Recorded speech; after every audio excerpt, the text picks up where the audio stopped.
Selamat datang di channel Junan Live. Kali ini kita akan membahas kiat-kiat menghadapi permasalahan-permasalahan yang ada di masyarakat atau yang biasa kita hadapi. Zaman sekarang banyak permasalahan-permasalahan yang pada akhirnya terjadi perseteruan atau berlawanan antara satu dan lainnya. Kadang tidak selesai menguap begitu saja, sering juga ke proses pengadilan, proses kepolisian, dalam pengertian ke proses hukum. Sebenarnya apa yang sebaiknya kita lakukan apabila menghadapi permasalahan-permasalahan dengan orang lain atau dengan pihak lain, yang terbaik dalam menyelesaikannya. Sebaik-baiknya penyelesaian ada permasalahan adalah dengan cara penyelesaian secara damai kekeluargaan. Karena apa? Karena dengan cara perdamaian itu akan mendapatkan win-win solution dan penyelesaian secara cepat, praktis, tidak memerlukan biaya. Hanya saja seringkali perdamaian-perdamaian itu diingkari, tidak dilaksanakan oleh salah satu pihak sehingga hanya janji-janji kosong belaka. Bagaimana mengatasi ini?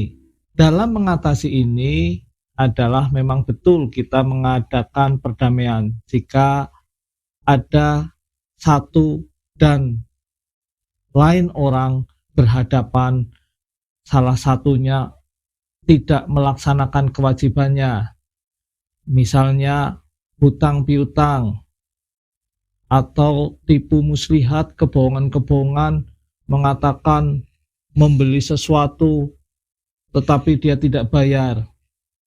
Penyelesaian yang mudah adalah ditagih dan orangnya dengan itikat baik pada akhirnya membayar. Hanya saja banyak sekali di lingkungan kita orang hanya janji-janji bayar aja, janji-janji akan melaksanakan perdamaiannya, ternyata kosong belaka, hanya janji kosong. Makanya sebaiknya kiatnya adalah dalam perjanjian itu tidak hanya bersifat lesan. Jika pihak yang seharusnya mempunyai kewajiban tetapi dia tidak melaksanakan, maka kita buat perjanjian secara tertulis. Perjanjian itu pun jangan hanya menang di atas kertas. Sebaiknya harus ada jaminan. Jaminannya apa? Jaminannya harus dipastikan juga bahwa jaminannya itu tidak lagi dalam sengketa atau sedang dijaminkan ke pihak lain. Misalkan bank, orang lain masih waris, bukan punya pribadi tetapi punya keluarga dan lain-lain. Dipastikan dulu jaminan yang ada adalah betul-betul adalah milik pribadi dia yang bersih, tidak ada sengketa atau jaminan apapun. Selanjutnya, jaminan itu biasanya bisa benda bergerak, benda tetap. Kalau benda bergerak juga agak susah terhadap jaminan. Karena apa? Jaminan benda bergerak bisa dijual suatu waktu yang tidak diketahui oleh pihak yang dirugikan. Sehingga apa? Pada saat kita melaksanakan perjanjian itu, untuk mengambil jaminan, jaminannya sudah tidak ada, hanya kosong belaka, hanya surat atau BPKB-nya saja. Memang benda tidak bergerak akan lebih bisa terjamin untuk penyelesaiannya. Hanya saja benda tidak bergerak pun harus kita lihat, kalau bisa jangan jaminan yang ada di luar kota. Karena apa? Kalau nanti di luar kota, teknis pada saat pelaksanaan eksekusi atau mengambil barang jaminannya akan susah.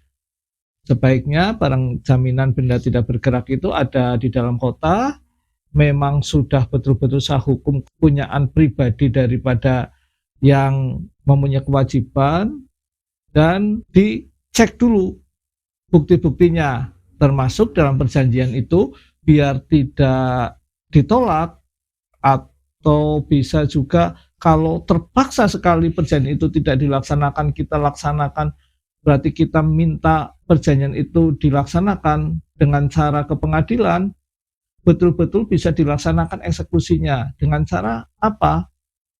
Lengkap, detail terhadap barang jaminan dalam perjanjian itu, termasuk kalau barang tidak bergerak adalah batas-batasnya, luasnya harus jelas sehingga tidak salah terhadap objek yang akan dijaminkan.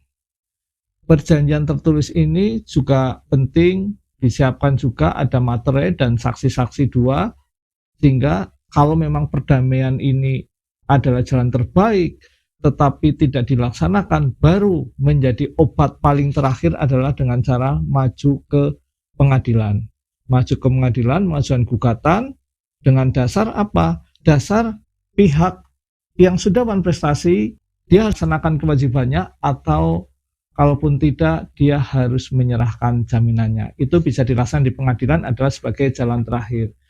Tetapi ada juga orang yang tidak takut, katakanlah tidak mau ke keperdataan, tetapi dia ingin ada efek jera, sehingga kalau tujuannya adalah menimbulkan efek jera, yang penting puas secara hati, tidak berpikir bahwa uang harus kembali, maka bisa dilaporkan di kepolisian sebagai tindak pidana. Sepanjang ada unsur-unsur tindak pidana, maka bisa dimasukkan di kepolisian. Apabila itu yang dituju oleh Anda untuk menyelesaikan, maka sebaiknya tidak usah membuat perjanjian. Karena dengan perjanjian berarti adalah hukum keperdataan. Tidak bisa masuk ke kepolisian, bukti itu menjadi lemah untuk menjadi diproses pidana. Sehingga, sekali lagi, dalam perdamaian ini harus dimantapkan dulu apakah Anda ingin mengambil harta kebendaan yang sudah dirugikan. Bisa juga Anda mantapnya adalah saya pengen menghukum secara badan, maka pilihan itu adalah perdata dan pidana. Tergantung pilihan Anda, kepuasan Anda dalam menyelesaikan permasalahan ini. Demikian kiat-kiat dari saya, semoga bisa bermanfaat bagi Anda semua, dan selalu berhati-hati dalam setiap transaksi maupun dalam berhubungan, berkomunikasi, hal-hal yang bersifat kebendaan, hal-hal yang bersifat adanya masalah ekonomi. Karena zaman sekarang zaman sulit, sehingga kita harus lebih waspada dan bijak dalam membelanjakan uang kita. Terima kasih, salam keadilan.